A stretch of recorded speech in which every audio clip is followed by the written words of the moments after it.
صباح الهنا والجمال عليكم. النهارده بقى بنعمل ايه؟ بنعمل مندي لحمه، حاجه سهله وبسيطه كلها في حله واحده، تحطت في الفرن طلع لنا صنف زي ما انتم شايفين كده.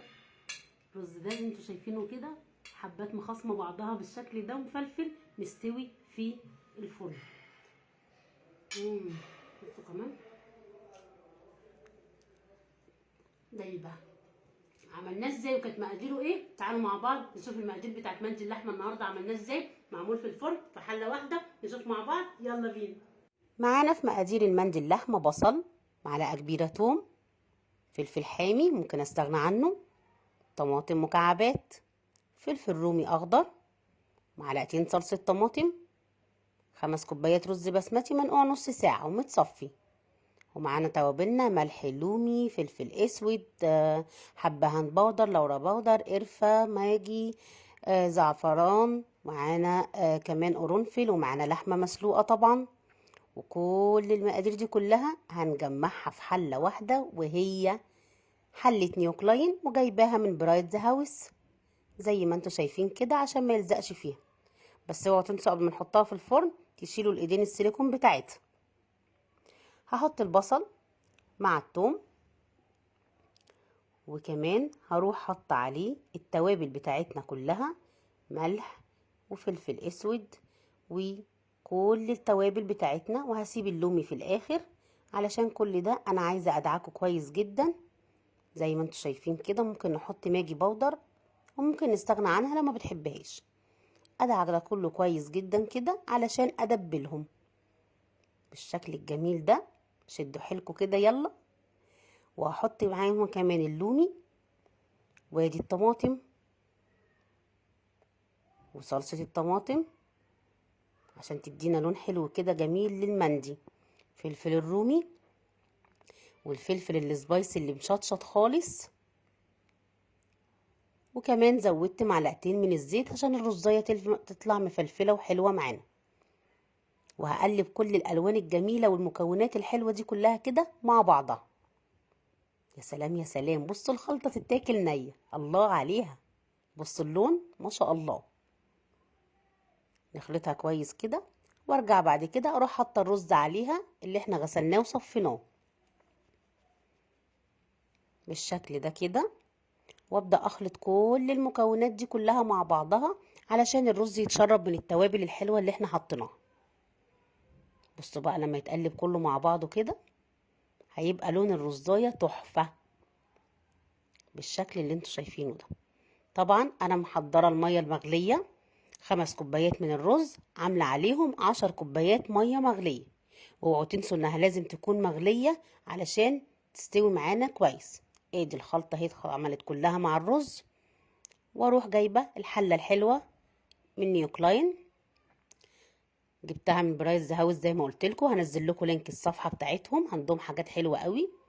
واروح مفضيه فيها الخليط كله. فاكرين الحله اللي عملنا فيها الكيك في الفرن؟ دي كمان عملناها في الفرن علشان اجمع كل المواعين كلها في حله واحده، واوفر على نفسي غسيل المواعين الكتير. زي ما انتم شايفين كده حطيت 10 كوبايات من الميه المغليه على خليط الرز بالمنظر ده، وقلبته كويس جدا بالشكل اللي انتم شايفينه ده. وبعد كده هدوق الملح بتاعه، لو لقيتيه مظبوط تمام، لقيتي ان هو عايز شويه ملح كمان ممكن نزوده.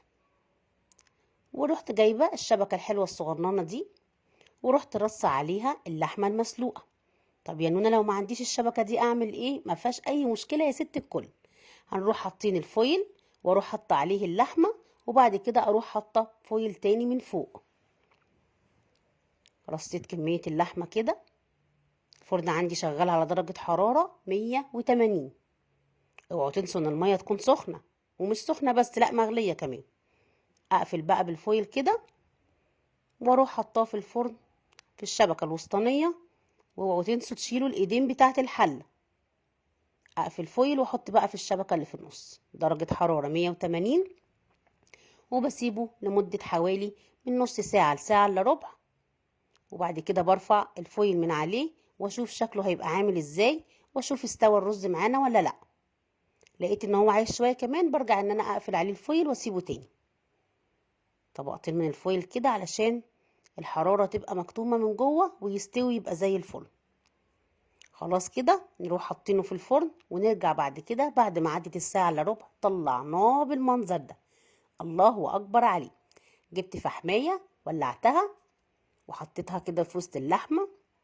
شايفين شكل الرز عامل ازاي؟ هوريهولكوا كمان دلوقتي لما افضيه. واروح معلقه زيت كده يا سيدي يا سيدي على الروايح اللي هتبقى فيها الرز واللحم، واروح قافله بالفويل تاني واسيبها شويه، وارجع بعد كده اروح مطلعه كده اللحمه من على الرز. شايفين شكل الرز عامل ازاي؟ وادي شكل اللحمه بقت دايبه دوب. بصوا المنظر يا سيدي يا سيدي يا سيدي، حاجه تفتح النفس. بصوا الرزايه الله اكبر عليها. شايفين المنظر؟ حد يصدق ان كله معمول في حله واحده ومستوي في الفرن؟ مفيش حبايه لازقه في اختها، كله مخاصم بعضه. مفلفل ازاي؟ وهنشوف دلوقتي هو لزق في حله نيوكلاين اللي جايباها من برايتز هاوس، ولا طلع زي ما هو، يعني مفيش رزايه تبقى لازقه. تعالوا بقى نفضيه كده ونشوف شكله هيبقى عامل ازاي. بسم الله الله اكبر، اللهم بارك. شايفين الرز عامل ازاي؟ ومش قادره اقول لكم بقى على الريحه وعلى طعمه كمان، جربوه مش هتندموا. بالمنظر ده كده، ايوه كده، هاتولي بقى كده المنظر. بصوا الارضيه بتاعت الحله كده. نيوكلاين وبرايتز هاوس تفوقوا على نفسهم.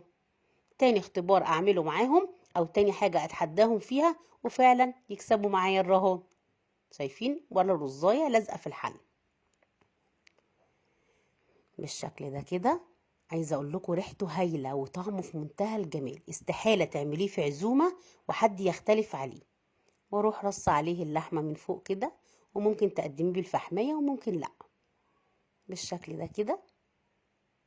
بصوا المنظر الله اكبر عليه، حاجه بجد تحفه تحفه تحفه. الروايح هايله. بصوا لون الرز عامل ازاي، بصوا اللحمه كله في حله واحده. على فكره ممكن تشيلوا اللحمه وتبدلوها بفراخ، بس ساعتها الفراخ مش هتتسلق، هنحطها نيه. بصوا المنظر عامل ازاي. هبقى اجربه لكم مره بالفراخ بالشكل ده كده مع رشه بقدونس بقى. الله الله الله، حاجه في منتهى الجمال وفي منتهى الشياكه. محدش يصدق ابدا ان الرز ده مستوي في الفرن. صحتين وعافيه على قلبكم يا رب. ارجع واشكر برايتز هاوس نيوكلاين على التحدي الجديد اللي عملناه مع بعض. مفيش حاجه لزقت في الحله، وسوينا كل الاكله بتاعتنا في حله واحده. بجد تفوقتوا على نفسكم المره دي كمان. تسلم ايديكم يا نيوكلاين وبرايتز هاوس كمان.